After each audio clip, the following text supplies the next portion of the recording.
یہ ہے کہ قرآن میں اللہ نے فرمایا وَإِذَا قِيلَ لَهُمُ اتَّبِعُوا مَا أَنزَلَ اللَّهُ کہ لوگوں جب کہا جاتا ہے تم سے کہ اس چیز کی اطاعت کرو جو اللہ نے نازل کی ہے اس کو مانو، تو وہ کیا کہتے ہیں بل نتبع ما وجدنا علیہ آباءنا، ہم اس کی اطاعت نہیں کریں گے جو اللہ نے نازل کی، ہم تو اس کی اطاعت کریں گے جس راستے پہ ہم نے ہمارے باپ دادے کو پایا ہے۔ سمجھ لیں بات، لوگوں سے اللہ تعالیٰ کیا مخاطب کر رہے ہیں کہ اس کی اطاعت کرو جو ہم نے نازل کی ہے، قرآن سنت کو مانو، احادیث کو مانو، اور جو بات آپ کے سامنے کہی جائے اس کے اوپر عمل کرو۔ لیکن لوگوں نے کیا جواب دیا اس زمانے کے لوگوں نے کہ ہم اس چیز کو بالکل نہیں مانیں گے، ہم تو وہی کریں گے جو ہمارے باپ دادا نے کیا ہے، ہم نے ہمارے باپ دادوں کو جس راستے پہ پایا ہے ہم وہی کام کریں گے، ہم نے ہمارے باپ دادے کو دیکھا ہے بتوں کی عبادت کرتے ہوئے ہم وہی کریں گے، ہم نے ہمارے باپ دادے کو دیکھا ہے بتوں کی عبادت کرنے کے بعد اس کو ندیوں میں پھینکتے ہوئے ہم وہی کریں گے، ہم تمہاری بات نہیں مانیں گے۔ نبی کو کہتے تھے ہم تمہاری بات نہیں مانیں گے۔ تو یہ تو کفر ہے، یہ تو کافروں کا نظریہ ہے، لیکن آج کے مسلمانوں کا نظریہ بھی کچھ ایسا ہی ہے، آج کے مسلمانوں کا نظریہ بھی کچھ ایسا ہی ہے۔ وہ لوگ یہی کہتے ہیں کہ ہم نے ہمارے باپ دادے کو نیاز فاتحہ کرتے ہوئے دیکھا، لہذا ہم وہی کریں گے، چاہے تم کچھ بھی کر لو، کہیں سے بھی دلیل لے آؤ اور کہیں سے بھی ثابت کر کے دکھاؤ، ہم اس کو مانیں گے نہیں۔ ہم کو تو نیاز کرنا ہے، ہمیں تو فاتحہ درود دم درود کرنا ہی ہے، قرآن خوانی کروانا ہی ہے۔ کیوں؟ ہم نے ہمارے باپ دادے کو اس طریقے پہ پایا ہے۔ بھائی یہ تو کفریوں کا نظریہ ہے، کافروں کا نظریہ ہے، لیکن اس کو مسلمانوں نے اپنا لیا ہے۔ آج مسلمانوں کو اگر کوئی یہ بات کہہ دی جائے کہ آپ سیدھے راستے پہ چلو، وہ ماننے تیار نہیں ہوگا۔ تو اللہ تعالیٰ سے دعا کرنی چاہیے کہ اللہ تعالیٰ ہمیں صحیح سمجھ دے، صحیح کام کرنے کی توفیق دے۔ ہم سے کوئی دنیا میں کوئی ایسا کام نہ ہو جس سے اللہ کا حبیب ناراض ہو، جس سے اللہ تبارک و تعالیٰ خود ناراض ہو جائیں، ایسا کوئی کام نہیں ہونا چاہیے۔ اولو کان الشیطان یدعوہم الی عذاب السعیر، شیطان ان کو جہنم کی طرف بلا رہا ہوگا تب بھی وہ وہی کام کریں گے، تب بھی وہ وہی کام کریں گے، بتوں کی عبادت کریں گے، اللہ کے علاوہ کسی اور سے مدد طلب کریں گے، اور دین اسلام میں کیا جھوٹا بہتان باندھتے رہیں گے۔ تو یہ تو شیطان والا کام ہے۔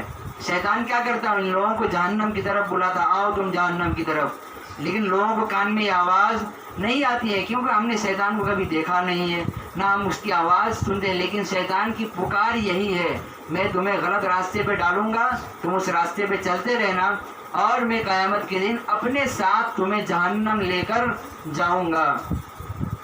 فرمایا وَمَن يُسْلِمْ وَجْهَهُ إِلَى اللَّهِ، جو بھی اللہ کے سامنے اپنا رخ کر لیتا ہے، جو بھی اللہ کے سامنے اپنا رخ کر لیتا ہے، وَهُوَ مُحْسِن، یہ نیکوکار آدمی ہے، یہ بہت اچھا آدمی ہے جس نے اپنا رخ کیا اللہ کے سامنے کیا ہے۔ فَقَدِ اسْتَمْسَكَ بِالْعُرْوَةِ الْوُثْقَىٰ، اس نے مضبوط کڑے کو تھام لیا ہے۔ وَإِلَى اللَّهِ عَاقِبَةُ الْأُمُورِ، سارا کام کا معاملہ کس کی طرف لوٹتا ہے؟ اللہ کی طرف لوٹتا ہے۔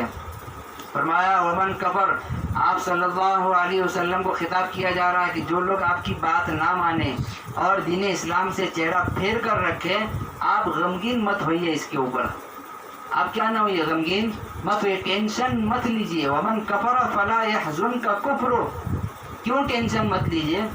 کہ ہم نے آپ کو ٹینشن لینے کے لیے دنیا میں نہیں بھیجا ہے، آپ صرف اسلام کی تبلیغ کیجئے، اسلام کو پھیلاتے رہیے، جو لوگ مانیں وہ کیا ہے آپ کے دائرے میں آ جائیں گے، جو نہیں مانیں گے وہ آپ کے دائرے سے خارج ہو جائیں گے، آپ کو ٹینشن لینے کی ضرورت نہیں ہے۔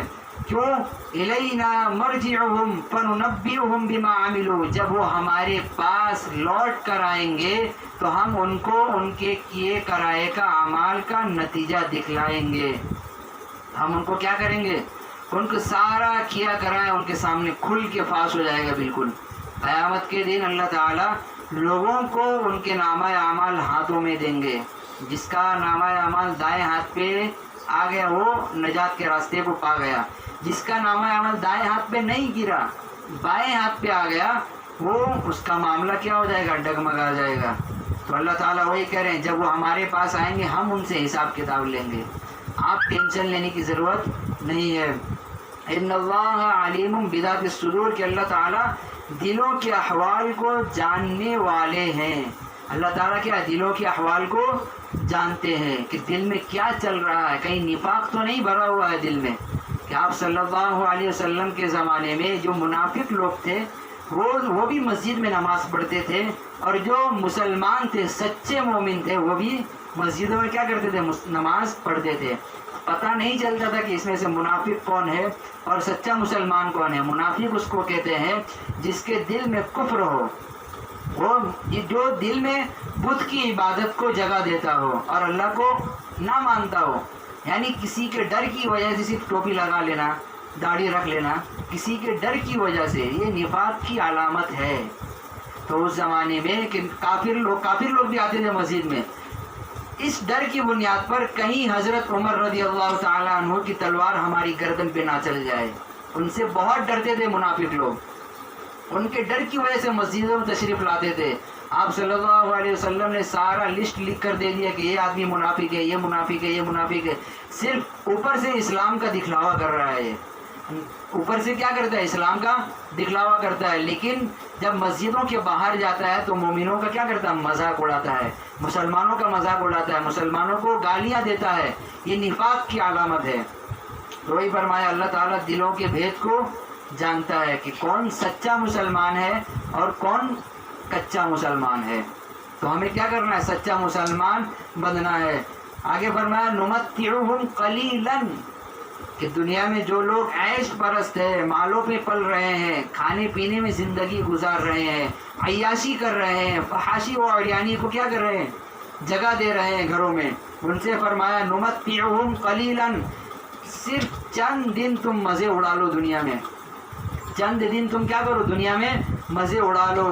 ثم نضطرهم الى عذاب غلیظ, پھر ہم زبردستی تم کو جہنم میں ڈھکیل دیں گے. پھر ہم کیا کریں گے, زبردستی تم کو جہنم میں ڈھکیلیں گے. دنیا میں انسان کی عمر کتنی ہوگی, زیادہ سے زیادہ 80-85, بہت تو 90. اس کے بعد وہ خود ڈھیلا ہو جاتا ہے, ہوتا ہے کہ نہیں. یہاں پہ اکثر لوگ ایسے ہی ہوں گے جن کی عمر 30 سے اوپر ہے. تو اب زیادہ ایام باقی نہیں رہے ہیں, 30 سال ہو چکے ہیں, اب کتنے باقی ہیں. منیمم دیکھنا جائے دنیا کے حساب سے جو لوگ نارمل موت میں مرتے ہیں, نارمل جن کا انتقال ہوتا ہے, کسی بیماری کی وجہ سے نہیں, کسی ہارٹ اٹیک کی وجہ سے نہیں, نارمل فٹ فاٹ جو مرتے ہیں, ان کی عمر زیادہ سے زیادہ 85, بہت, اور بہت اگر مان لیا ہے تو 90, ختم. اور آگے جاتا ہے انسان, چلا بھی گیا تو اللہ کی نعمت سمجھ کے 100, بہت تو 100 پار ہو گیا, سینچری مار گیا وہ. تو انسان کیا کرتا ہے, 30 سال اس کی عمر گزر گئی ہے, اب بھی انسان کو یہ سمجھ میں نہیں آتا ہے کہ اب کیا کرنا ہے آگے, اب کیا کرنا ہے, اب بھی انسان کو سمجھ میں نہیں آتا ہے. تو اللہ فرماتے ہیں نمتعہم قلیلا, ہم ان کو تھوڑا فائدہ دنیا میں دے رہے ہیں, لے لو, کتنے مزے کرنے ہیں, کتنے پیسے تم کو اڑانے, اڑاؤ, جتنی عیاشیاں تم کو کرنی ہے دنیا میں کر لو, بس 80 سال ہی کرنا ہے, اس سے آگے نہیں جانا ہے. اس سے آگے کیا ہے, قبر کی کھائی ہے, آنکھ کی کھائی ہے, اس کے آگے موت ہی موت ہے. اس کے آگے کیا ہے, فرشتہ خود آئے گا, آپ کو جانے کی ضرورت نہیں ہے, خود آپ کے گھروں میں تشریف لائے گا اور آپ کو کیا کرے گا, اٹھا کے لے جائے گا. وہ بنا بولے کسی کو اچانک حملہ کرتا ہے وہ فرشتہ. اگر انسان کو دنیا میں یہ دکھا دیا جائے کہ بھائی جتنے آدمی ابھی ہے, 10 آدمی ہے, ایک آدمی کی عمر 100 سال, ایک کی 90, ایک کی 80, ایک کی 70-80, سب کو دکھا دیا جائے بھائی دیکھو تمہاری عمر 80 سال ہے, بس زیادہ نہیں, معلوم چل جائے دنیا میں, تو پہلے سے اتنا پریشان ہوگا. 70 جیسے انسان 60 سال کے قریب جائے گا نا, تو پہلے سے وہ سارا سامان تیار کر کے رکھے گا کہ میرے 10 مکانات ہیں, سارے بیٹوں کے نام پہ کر دیا, اتنا مال ہے بیویوں کے نام پہ کر دیا, اتنی جائیداد ہے, سب گھر والوں کے نام پہ پہلے سے وہ تیاری کر دے گا. لیکن ابھی کسی کو پتہ ہی نہیں ہے کب کس کا انتقال ہوگا, پتہ کسی کو بھی نہیں ہے. ایک آدمی تھا, وہ ڈرائیونگ کر رہا تھا, ڈرائیونگ کرتے کرتے اس کو کس استنجا کا تقاضا ہوا, تو استنجا کرنے کے لیے اس نے سائڈ پہ گاڑی کو پارک کیا اور جنگل کی طرف جا کے استنجا کرنے لگا. تو ہوا یہ کہ ایک ٹرک والا آیا, ٹرک والا بہت زور سے آیا, جس کے پیچھے پتھر لوڈ کیے ہوئے تھے. ٹرک کے پیچھے کیا تھا, مطلب ٹرک پتھروں سے بالکل بھرا ہوا تھا.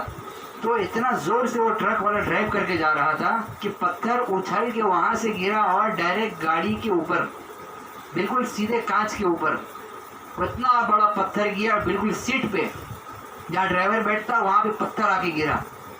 تو جب وہ پیشاب کرنے وہ آدمی گیا تھا استنجا کرنے، وہ وہاں سے آ کے دیکھا تو گاڑی کی حالت بالکل خراب ہے اور اندر اتنا بڑا پتھر، گاڑی بالکل ختم۔ تو اس نے دل میں کیا کیا؟ شکریہ ادا کیا، یا اللہ تو نے مجھے بہانے سے استنجا کرنے بھیجا تھا۔ بہانے سے کیا؟ اس کی زندگی ابھی باقی ہے، ابھی اس کا وقت نہیں آیا ہے، ابھی اس کا وقت نہیں آیا۔ اللہ نے اس کو بہانے سے کیا کرنے بھیجا؟ استنجا کرنے بھیجا۔ اگر اللہ نہیں بھیجتے تو وہ بھی دنیا سے جا چکا ہوتا آج۔ تو اس نے دل میں شکریہ ادا کیا، اللہ بہت بہت شکریہ، گاڑی گئی کوئی بات نہیں، پھر مال آئے گا، پھر ہم گاڑی کیا ہے خرید لیں گے۔ لیکن اگر میں ہی دنیا سے چلا جاتا تو پھر مال کماتا کون؟ بیوی بچوں کو کھلاتا کون؟ تو اس کو پتہ تو نہیں تھا نا کہ استنجا کرنے جاؤں گا تو گاڑی کی حالت ہو جائے گی یہاں پر۔ تو اللہ تعالیٰ یہی کہتے ہیں کہ مسلمانوں یا انسانوں، لوگوں، جتنا فائدہ تم کو اٹھانا ہے دنیا میں اٹھا لو، آخرت میں کچھ بھی نہیں ملنے والا ہے، تم کو کچھ نہیں ملے گا اگر اپنے رب کو ناراض کر کے جاؤ گے دنیا سے۔ اللہ تعالیٰ کہتے ہیں تو ہمیں کیا کرنا ہے؟ ہمیں اللہ کو کیا کرنا ہے؟ راضی کرنا ہے، امت بن کے رہنا ہے۔ آپ صلی اللہ علیہ وسلم نے جیسے امت کو بنایا تھا، جیسے تیار کیا تھا صحابہ کرام کو، ویسے ہی چلنا ہے، ہمیں ان کے نقش قدم پہ چلنا ہے۔ تو اگر ہم امت بن کے رہیں گے اور مسلمان اور سچے مومن بن کے رہیں گے تو اللہ تعالیٰ کا کیا ہے؟ سچا وعدہ ہے کہ آخرت میں تمہیں جنت میں ٹھکانہ ملے گا۔ اگر ایسا نہ ہو تو اللہ تعالیٰ زبردستی جہنم میں کیا کریں گے؟ ڈھکیل دیں گے۔ انسان کو پیدا کرنے کا یہی مقصد ہے، انسان کو پیدا کرنے کا مقصد یہی ہے کہ انسان صرف اللہ کی عبادت کرے۔ اگر اللہ نے آپ کو اتنی صحت دی ہے، اتنا تندرستی اللہ نے آپ کو دیا ہوا ہے، تو اس کو کیا کرنا ہے؟ صحیح راستے پہ خرچ کرنا ہے، صحت اور تندرستی دونوں کو۔ حدیث میں آتا ہے نا، دو چیزیں بہت قیمتی ہے، الصحت والفراغ۔ صحت بہت قیمتی چیز ہے۔ اگر آپ کسی بوڑھے کو پوچھ لے کہ کیا تکلیف ہوتی ہے، بوڑھا کہے گا بھائی زندگی عذاب ہے، بالکل زندگی کیا ہے؟ عذاب ہے، ہر چیز کی تکلیف، گھٹنوں میں درد، کمر میں درد، سر میں درد، پیر میں درد، چلنے کی طاقت نہیں ہے، بستروں میں کیا ہے پڑا رہتا ہے، پیشاب پخانہ بھی بستروں میں ہوتا ہے اس کا۔ تو اللہ نے ہمیں کیا ہے؟ چلنے کی طاقت دی ہے، اس لیے نہیں دی ہے کہ ہم چوری کی نیت سے کہیں اور جائیں۔ اللہ نے اتنا مال اس لیے نہیں دیا ہے کہ ہم اس کو غلط راستے پہ خرچ کریں۔ اللہ نے اتنی صحت ہمیں اس لیے نہیں دی ہے کہ ہم دوسروں کی مدد کریں، غیر کاموں میں مدد کریں، یعنی دوسروں کی مدد کرنا، یہ مطلب یہ ہے کہ غلط کام میں مدد کرنا۔ کوئی آدمی کوئی غلط کام میں کرنے جا رہا، اس کو فوراً ٹوک دے، بھائی غلط کام کرنے جا رہا ہو، رکو۔ اللہ نے صحت اس لیے نہیں دی ہے، صحت اسی لیے دی ہے کہ آپ اس صحت کو اللہ کے راستے میں خرچ کریں اور نماز پڑھیں، اور جب رمضان کا موقع ہے تب کیا کریں؟ روزہ رکھیں، زکوٰۃ اگر مال ہے تو زکوٰۃ نکالیں، اور اگر نہیں ہے تو پھر صدقہ خیرات کرتے رہیں اللہ تعالیٰ کے راستے میں، تاکہ اللہ تعالیٰ آپ کے اوپر سے مصیبتوں کو، بلاؤں کو دور کرتے رہے۔ اللہ تعالیٰ کسی کے اوپر ظلم نہیں کرتے ہیں۔ ان اللہ لا یظلم مثقال ذرہ، کہ ذرہ برابر بھی ظلم اللہ تعالیٰ کسی بندے کے اوپر نہیں کرتا ہے۔ یہ قرآن اور حدیث دنیا میں لانے کا یہی مقصد ہے کہ انسان ابھی بھی سنبھل جائے، ابھی بھی کیا ہے؟